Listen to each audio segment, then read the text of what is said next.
One of the things that some of my more longtime viewers might be aware of is the fact that I'm not really what you'd call a fan of horror games. They're just not my thing. I do enjoy horror elements. I enjoy terror. I enjoy dread. I enjoy, being like, oh my god, in like Half-Life or Assassin's Creed or Subnautica or whatever. Or Warcraft. Or StarCraft. There's a lot of horror stuff that I do like, but I tend to not like horror games or horror movies or horror books, because I feel the focus is completely different in most of these. Now, I mention this because I actually do like System Shock 2, although I have to admit, this is the first time I've ever played this game solo. Let me explain a little bit. System Shock 2 came out in August 11th, 1999. Half-Life came out November 19th, 1998. And the original System Shock came out in 94. Now, the importance of all three of these games cannot be understated, but my point is, let's just say that there's a reason that System Shock 2 wasn't that financially successful, and Half-Life is one of the bigger reasons. Not to say that it overshadowed it. Well, okay, that's exactly what I'm trying to say. It overshadowed it rather than allowing System Shock 2 to be on its own. If Half-Life was removed from the equation, I guarantee you System Shock 2 would have been a smash success. Or if Half-Life came out after System Shock 2, same thing, because it would have been one of the first real entries in that particular era, the new era of PC gaming, into heavily story-focused, first-person action games. Arguably, System Shock 1 was one of the pioneers of that genre, back in '94, back when we were still, just experimenting with story in games in general. And System Shock 2, this is going to sound contradictory, is one of those games that succeeded even though it shouldn't have. Now, that sounds contradictory because the game was not a financial success. In fact, its financial failure was kind of terrible, and this is just another example of Princess Bride effect right here. That's really what it is. This is a game that if I mention this to a group of gamers, there is a very high chance that at least one of those gamers is going to know what I'm talking about. They'll be like, oh yeah, System Shock 2, I love System Shock 2.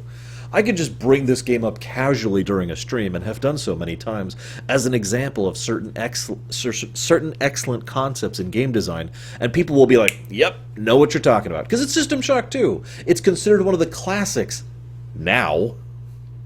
But when it came out, But that's why I say this game was very successful, even if it wasn't successful when it came out. I do hope that some of the people who worked on these games know how much adoration and love that this franchise has had from so many people for so many years. Which brings me to another little point. Just really quick segue on the side here.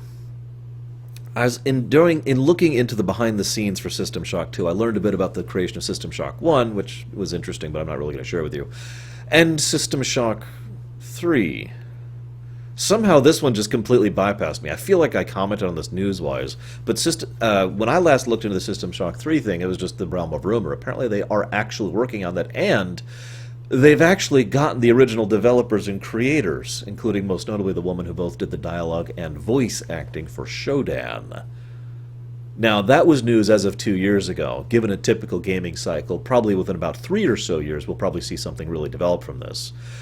I'm hopeful, because like I said, despite my issues with this game, I did enjoy it, but I'm sorry, I'm getting a little bit off topic. Let me get back to why I played this solo. So because of Half-Life and everything else going on in, 99, 99, I didn't get into System Shock 2 when it came out. I played it probably about a year after it came out, give or take. I'm not sure of the exacts, but I know it's when the multiplayer patch was in. I'm not sure when that came out. Please forgive me. I couldn't find any information on exactly when the multiplayer patch was developed to play it co-op. Let me explain a little bit. First time I ever played System Shock, it was with my friend John, the guy who gave us the name for Noxaith, for those of you paying attention to those kind of things. And John was an awesome friend of mine. We played a bunch of games together, and we played System Shock 2, and he knew the game a lot better than I did. I was kind of struggling because it was my first time playing this. I had actually skipped System Shock 1 as well. But my journey through it was like, oh, this is awesome. And almost immediately afterwards, I went to play System Shock 1, and then ended up playing System Shock 2 again with a couple of my other friends shortly thereafter. It was fun. I enjoyed it. I enjoyed it enough to replay it. I think that says something about my opinion. but I sort of automatically assumed that that System Shock 2 was a co-op game because it so easily fit into that. Kind of like I said many times about the Elder Scrolls series, and hopefully Fallout 76 will prove this as well, this game feels built for co-op. There's so many weapons that do increasing or reducing damage to, for example, fleshy creatures and cybernetic creatures, and the way the game kind of tosses those types of enemies at you, one and then the other. The number of skills in the game, which you can't max out all of them, so you have to pick and choose what you're going to go with.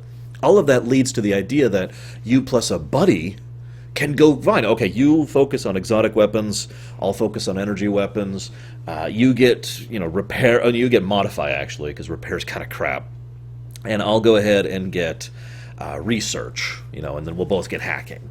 Right, that sounds like a good build. It just fits so seamlessly that I didn't realize it was a patch for many years afterwards. So this time through is my first time playing through solo, and I gotta admit, the game kind of sucks a lot, sucks more when you're playing it solo. It's funny because I praise several aspects of the game design, most notably level design. They do a lot of very smart things with level design, which I'll be commenting on later in my notes. But the game functionality itself just had me tearing my hair out. This is actually why I look like this. I went back in time. No. The UI is clunky and slow and aggravating to deal with. The weapon durability, funnily enough, I will talk about this. From my perspective, I haven't recorded yet. I don't remember when it comes to Breath of the Wild as well. But, weapon durability is one of those things. Equipment durability is one of those things that you have to implement very carefully to have it work at all. And I don't think they did that here. The ghosts bothered the crap out of me. Oh, not because they were horrifying. Quite the opposite, actually. The ghosts actually took me out of the scene. Let me parallel to a game I looked at earlier this year, Max Payne, the first one. In Max Payne, there's these comic book cutscenes which are heavily stylized, where actors are posing. They actually got people to pose in costume, took a picture of it, and then put some stylized stuff over it and added the scene, right? And that's how they did some of their cutscenes. Because of the heavily stylized usage of this aged very well, and is still good to this day. By contrast, the in-game cutscenes have not and do not. Or do not and have not. They look old. They look... And this was one of my two biggest problems with the ghosts. The other big problem with the ghosts is that they happen, you may or may not be looking at them, and they may or may not be something relevant. Oh, while I'm on the subject, they're also not repeatable. So, just to name a random example of something that actually happened to me, if I'm literally running for my life from a rumbler, this is obviously fairly on in the game, and then I happen across a ghost scene, I can't just stop and be like, oh my god, what happened? No, what I get to do is just keep running because I've got a rumbler on my tail, right? So, the ghosts, I feel, didn't really succeed in terms of immersion or in terms of storytelling, especially in contrast to the other thing, which I'll talk about in a bit. The skill issues, I mentioned this briefly earlier. There's too many skills for you to really specialize, and some of the skills are actually kind of crap, especially if you don't have another group. Modify is the biggest example here. If you have a party, Modify can be great, and I can say this from experience. But if you're by yourself, there's almost no reason to modify just for yourself. It's better to put your points into research, which is basically mandatory, and hacking, which is basically mandatory, which is my point. Too many of the skills in general feel like these are the good ones, these are the bad ones. And, well, I don't think that was intentional per se. I just think it was a byproduct of the people not really knowing what they were doing. Oh, that's another thing. Combat in general in this game is clunky and... I'm trying to think of the wording I want to use here. I can't call it slow. There's plenty of, oh god, moments. I tend to focus on the crystal dagger thing. I can't remember what it's called right now as my primary weapon for anybody curious. But there's so many problems with a lack of impact. I think that's the way I'm going to phrase it. Please forgive me for taking so long to think about that. Because... you shoot someone, and occasionally you hear, but other than the sound, there's nothing to really indicate that you've done anything.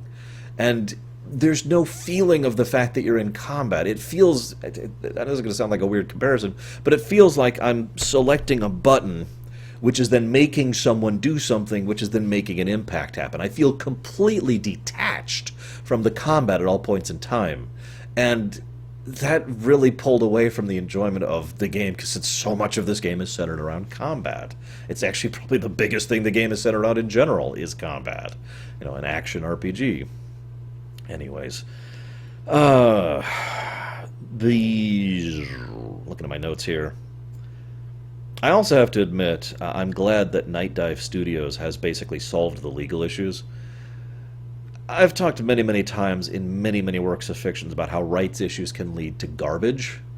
And it's not that rights issues are bad in and of themselves. Obviously, if you make something, you should have the right to say or do something about that. But when I say rights issues, I mean the rights to the thing you made are owned by that guy over there, but also that guy. But he's got a stake in it too, and so they're going to go into this legal battle, and the result is we're not going to get anything from it.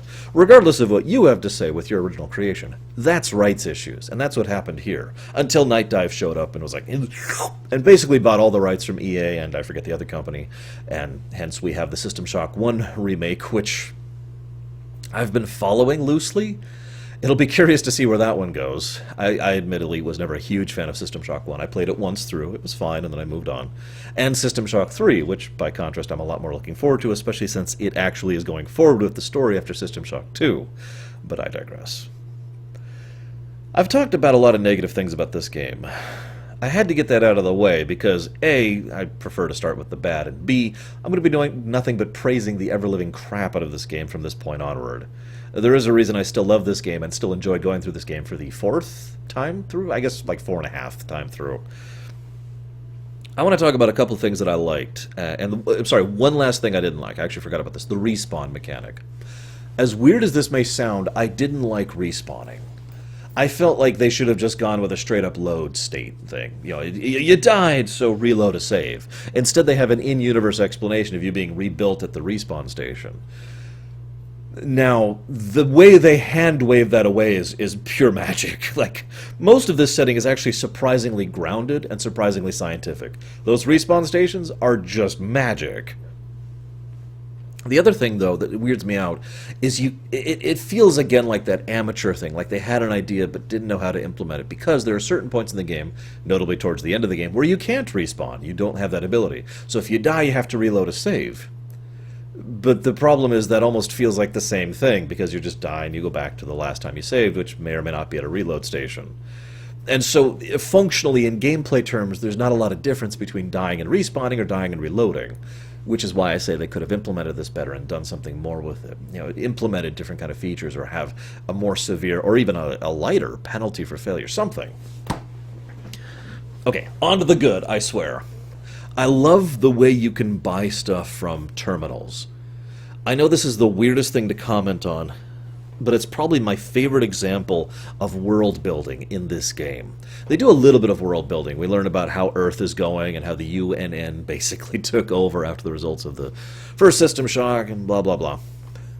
But those stations, those are fascinating to me from an economic perspective, because they present an idea for a universal currency that is tangibly useful as well as perceived useful. See, for example, just to talk about, I'm gonna try and keep this quick, I swear, because I know you guys hate it when I talk about economics. This has no tangible use other than maybe to help start a fire. Like, that's it. This is useless. It is, however, perceived as useful because it's $1 and I could transact it and get something out of it, right? But the nanites they use in this setting have tangible use. You put them into these replicator stations and food stations or whatever, and they then produce a product for you from the nanites and the energy they contained. So you literally turn your currency into feasible, literal resources or services or whatever. Now, I have further proof of this, because if you hack these terminals, the price goes down but doesn't go away. In other words, if you, let's made up numbers. Let's say I want to make a bottle of, I don't want to put anything branded on here. We'll put this up there. Polar, I want to put a bottle, this is empty, a can of seltzer water. That's what I want. So I need to put in, let's say, 30 nanites. I know that's small, but just bear with me. 30 nanites is what's needed to construct this in terms of literally making it. It will charge me 50 because they need to make a profit, because nanites aren't just the material, they're also the currency. Make sense? But if I hack it, well, then it's reduced to merely needing the base materials. Hence, it costs me 30. That's such an interesting and fascinating idea to me, and it makes me. It's actually an economic model I've used in some of my own fiction before, all inspired by a game that came out in 1999. I love that idea, and I hope they go forward with it in System Shock 3. I have to praise the level design. I think I mentioned this earlier. So, and I have to praise the audio design, because the audio design, this is some of the best audio design I've ever heard. This game uses audio logs and has no NPCs to speak of. Neither of those two things are good things in and of themselves. This is something I've been hammering on so much lately. Just using a game mechanic or a design philosophy doesn't make it good. New Game Plus isn't good. It's how you use New Game Plus that can be good, right? So I've seen too many games, especially come out in the wake of System Shock and System Shock 2, that use audio logs and don't know how to do it. The audio design of the audio logs, the specific stories they tell, the places at which you get which, the competency of the voice actors involved, all of these things combine to make the audio logs be well executed, not merely a good idea on the baseline. So the audio design of these logs is phenomenal. There are two that always stick out for me the most. There's a lot of good ones. You know, the guy who's like, "I will be into a new form." You know, that's a good one too. I don't know why I started sounding like Yoda there, but that's a good one too. But the two that always stick out for me is the guy is shooting someone with a shotgun as the other guy's pleading for mercy, begging, screaming. It's just absolutely horrifying. And the final one is Prefontaine.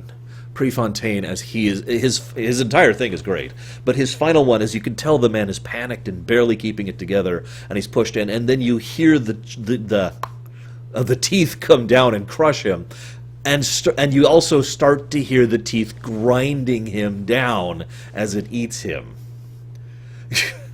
The audio design of these is something I cannot praise enough. It's not just the audio logs themselves, but this also is part of the level design. See, one of the things that I have heard complained about this game is that it's too empty. And I've seen some other games basically replicate the same thing without actually understanding why it worked here. The tone and atmosphere of this game is very quiet and very foreboding. There's a lot of moments, and I actually wrote down a few. You get to operations. No, I'm sorry. Rewind. You get to. Let's just talk about it. In the first area you're in, I don't remember the name, and I didn't write it down. It's this rotten, destroyed, oh god, everything's broken area, which helps establish the tone early on.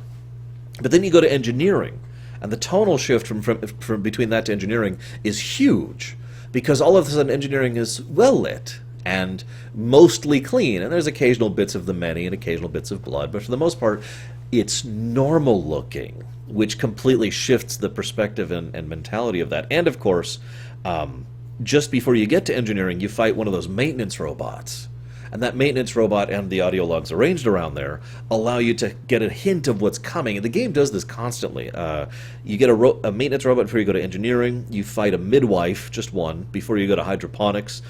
In recreation, you fight the rumbler before the very first rumbler that ever shows up. It's actually, the third rumbler, but it's the first one you fight.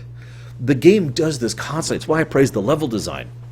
The layout is wonderful. This would be a great lore run kind of a game, because it establishes what you're going up against before you actually reach it, and it continues to maintain the escalation of threat while maintaining the same, you are just behind things that are happening off camera. This is something I admit I missed out my very first time playing, but on all subsequent playthroughs I was like, oh, because there are other people who have survived and are still barking. Apparently there are other people who still survived and are moving around the ship and doing stuff while you are awake and while you're doing your stuff, and some of the things you do changes and affects what they're doing, and you hear some of the consequences of this in the in the whole the audio logs that you get as you're going. I apologize, there's nothing I can do about him. I love that. I love that feeling of that. That there's just something going around just around the camera. It's a unique form of horror. The implied horror is one of the things I love about that, and of course about the audio logs in general. I also love how, as you're going through the game, operations builds the backstory of the Rickenbacker and the military side of the crew, and how they were trying to help the situation and how they failed miserably. But then you get to recreation, and then you find out about the efforts of the civilian crew of the Von Braun and what they were trying to do to help, and being more successful in it. In fact, those people died, basically heroically, because they were desperately trying to do everything they could to stop this, even at the cost of their own lives. Again, Prefontaine is one of my favorite examples of that. But speaking of those characters, let's talk about Bronson. I like Bronson as a character because Bronson is one of the more interesting characters who simultaneously makes things better and worse. The way Bronson is like, oh my God, yes, this is a security problem, and I can deal with this. We'll lock down, and we'll do whatever we have to do. And she basically wages a militia war against her own ship. We don't know exactly how many innocent people she and her people gunned down, but it's understandable why she was taking such a totalitarian approach, because the many can literally psychically control people. Keep that in mind for later, by the way, the psychic control thing. So Bronson's like... But Bronson also was waging a large-scale war, a little guerrilla war against the many over there. So when you wake up, the many aren't really focused right here. One of the things I like about this game is the many are not shown to be Bond villains. Now that can mean a lot of things, but what I mean in this case is too often villains in a game, especially Bond villains, just seem to have infinite resources and they can just deploy whatever, right? To use a RTS example, it would have been easy to have the many be able to instantly build any units they need, and to just build 50 Ultralisks and toss them at you. But it's actually mentioned in-game that it takes so much more energy and mass to build a Rumbler that they usually try to focus on other things. That's why there's so few Rumblers in the game, and why you only start to see them towards the end. That's logical. The many do not have infinite resources. In fact, it could be argued that the many are already going over their resource cap given how much mass they use to consume the ship, right? And when you go into the body of the many, by the way. So I like that idea that the many are finite, ironically, and as such, they have to, if they move over here, they can't just magic up, They can't just magic up a bunch of things over here to fight you. So you fight relatively low resistance at the early parts of the game. Wonderful gameplay and story integration, and again, wonderful level design. So, she does that. Karenchkin, who is a moron, is funny to me. I only bring him up briefly because he basically kicks off the entire game. He's like, oh, there's something down here. Screw the safeties, I want to go. And we're all screwed as a result of his action. We could almost singularly point to his one action there as the reason why System Shock 2 happens. If they had followed proper security protocols and looked into this properly, there's an extremely good chance that they would have been like, whoa, hang on a second, and never gone down. Showdown would have never been woken up, and the money would have never been allowed to spread. They would have simply run out of biomass down there and probably starved to death. The end. Happy ending. But because of one rich idiot, we are all doomed. There's just something appropriate about that. Anyways, I also want to talk about Delacroix. Or no, I want to talk about Diego first, sorry. Diego's another interesting example because Diego is probably our primary assistant in our fight against the many. He actually becomes controlled by the many and leaves some horrifying audio logs as a result. But he manages to fight it off, and that's something that's important too. I mentioned the psychic influence earlier. We know that psychic influence isn't just perfect. They can't just and have total control over you. There is a resistance to it. There is the ability to fight it, and it has to be exerted. We also know that certain aspects of the many's body inhibit signals, both electronic and psychic. This is part of the reason why you lose contact with Showdown while you're in the body of the many, and why their primary central excuse me, I don't think this is actually confirmed, but why their central nexus is so exposed, because it has to be, otherwise it'll be, they won't be able to communicate across the many to maintain the network. In fact, it could be argued that if the many continued to spread in such a wide-scale fashion, they would need some kind of beacon in order to keep the many hive mentality together. Otherwise, the expanding groan of flesh would be terrible. But I'm getting off topic. So Diego manages to resist that, carves the many out of him, literally, and then dies helping you out. And then Delacroix manages to resist Showdown, puts actual weaknesses into her to the point where you have the ability to fight her in the endgame, and dies, allowing you to fight her. So there are NPCs and other characters who matter in this game, you just never see them, adding to the tonal thing I mentioned earlier. I'm looking at my notes here. I'm debating what I want to talk about next because... let's go ahead and talk about the many in Showdown, and then we'll get into some serious theory crafting. It'll be interesting to see this, to think of all this stuff in hindsight once System Shock 3 comes out and actually answer some of these questions. We know Goggles and the Hacker will both be in System Shock 3. That's been confirmed. And, of course, Showdown will, and we know that Tommy and Rebecca are why Showdown's in 3. So that will be very interesting. For those of you not aware, the ending was wrong. We don't know why. I've known this for years. Levine has gone on record several times as saying, they gave us this ending and it wasn't what I wrote, and we had so many assets so we had to make it work. So we rewrote the story to fix that, to fit that ending. But we don't know specifics, and we don't know what the ending was supposed to be. So I really have no idea what to speculate on there. I will say that, as much as I have praised the hell out of this game and its level design, the final level's kind of crap. There's nothing really interesting about it. There's no... I mean, the only audio logs you get are from Delacroix, which is her setting up the defeat of Showdown. And Showdown being like, I am super awesome, insect.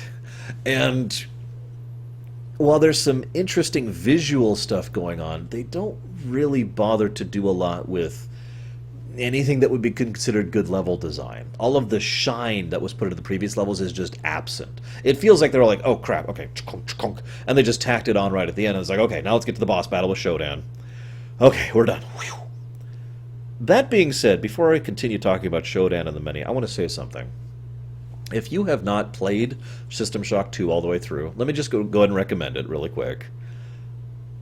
I would also say that if they ever make a proper remake of System Shock 2, I might not play it. Because this game actually is really gross, you just can't tell because the graphics are from 1999. Like, I don't want to see a midwife in high definition. I don't want to see the inside of the many in high definition. I don't want to see a rumbler in high definition. Can we just avoid all that? Please. Anyways. After this long, extensive, horrifying, terrible, dreadful, alone, tonally wonderful, atmospheric game, Showdown's like, you will join me. To which you say, nah. And then you shoot her. Now that's awesome. It is one of the best joke deliveries I've seen in gaming ever, because of the fact, and I don't think it was even intentional based on what I've heard, because the whole game builds up to that joke. Because nothing about System Shock 2 is funny. Nothing. It is all serious, it is all dark, it is all horror, it is all terror. It's mind-numbingly terrifying. Those audio logs are legitimately horrifying, even to this day. And then, nah, just comes out of absolutely nowhere. I remember the first time I did this, this is not a joke, I fell out of my chair. It wasn't like this kind of a chair, it was a much simpler chair, sitting at a cardboard table and my old computer back in 2000. But I actually fell out of my chair. I was laughing so hard because that was just like, oh my god. It also forms a form of a release. It forms a type of release after all the tension of the entire game. It's a wonderful climax to the whole thing, and I don't think it would even fit in most other games, but it's wonderful in this one. But I digress. So let's talk about the many. The many... I've always gotten the impression, and I don't think anything really confirms this, that the many don't actually understand pain. That they may or may not literally not have pain receptors. Part of this comes from the way that they are engineered, being part of the pod that Showdown sent out. But also part of this comes from the fact that they seem to be totally okay with torturing and killing people, and it's emphasized that the process of being turned into the many is really, really painful and really, really horrifying, but at no point in time do the many seem to acknowledge or recognize that. The many speak in warm, inviting tones, are very polite, and are very pleasant in basically every interaction with them. Even when you finally kill the many, Their last words are to warn you about Showdown, not to be like, oh, damn you. They are in excellent contrast to Showdown in this way. From a purely literary perspective, the many are the misguided extremists, and Showdown is the evil one. More or less typically, I am evil because I choose to be evil, and I am awesome, and I am full of myself, whereas the many are far more humble, and at the same time far more, well, I don't want to use humble, they are certain rather than egotistical. The many legitimately believe that they are the correct path, just like Showdown does. The many legitimately believe that all humanity would be better if they were the many. This is another excellent way that the many and Showdown contrast each other. The many view individualism as something horrific, something terrifying. To be so alone and so lost, that's unacceptable. Death is preferable to being alone, which is why they have no hesitation about killing people as a mercy. And of course, I'll never forget the line, "Have you come to spread yourself on our walls?" when you first enter. Oh my God. Anyways, the many are very anti-individualism. All that matters is the combined hive of the collective. And it's never quite emphasized, or I should say, it's never quite explained which exact type of collective this is, because there's a lot of different types. There's one mind across all bodies, there's all minds connected across all bodies, and then there's all minds connected to individual bodies, which are connected to each other, and there's a couple other I'm missing here. I like to think personally that the many operate with multiple minds connected together. This would also explain the psychic connection thing I mentioned earlier. Which I'll talk more about in a minute. Thus, to them, it's kind of like the Borg collective. All those drones are individual people. It's just they are continuously connected to the collective and therefore do not and cannot operate as individuals. This is also shown with several of the many's, shall we say, operatives, and further emphasized by some of the lower class many who will approach you like, run! Run! Like at least some of the person, the individual, is still there, as the many is consuming them and connecting them to the hive.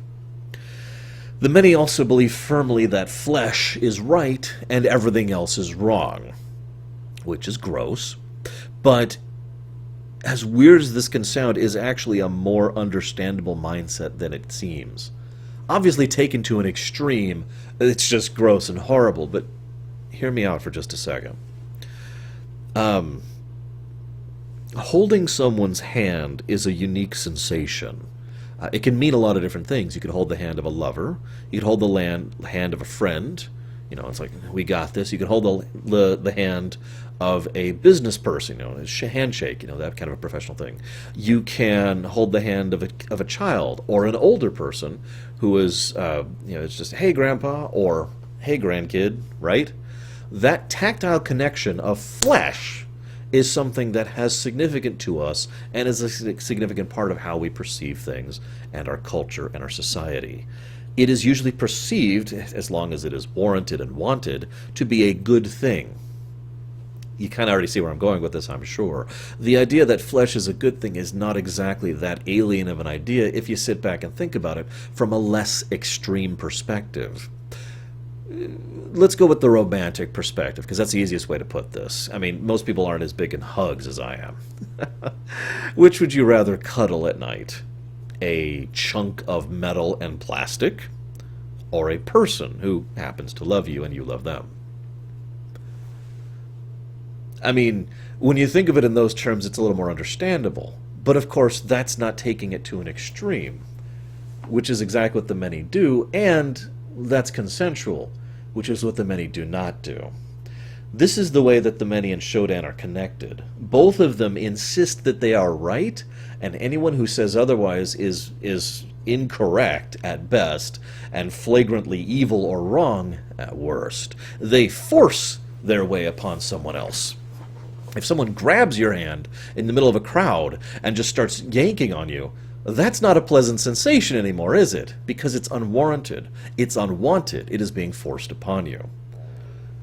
Which leads us to Showdown. Showdown, of course, is in many ways not the opposite, but the inverse of the many. Showdown only cares about the one. Now, there are two ones she cares about, actually, and I love this perspective. She cares, of course, about herself. She is amazingly vainglorious, and she also cares about whoever's giving her attention. I get the really strong impression that Showdown needs worshippers, and I've always felt that this is one of the biggest reasons why she kept Polito around, and Polito then committed suicide, and why she allows us the amount of leverage that she does, because she wants us to be in awe of her, to be like, oh my god, you're so amazing, and to just feed that ego, right? Showdown cares about the individual and basically nothing else. She also feels that to not be under her is imperfect and wrong, and that the only way that things could be correct is if they are artificially constructed.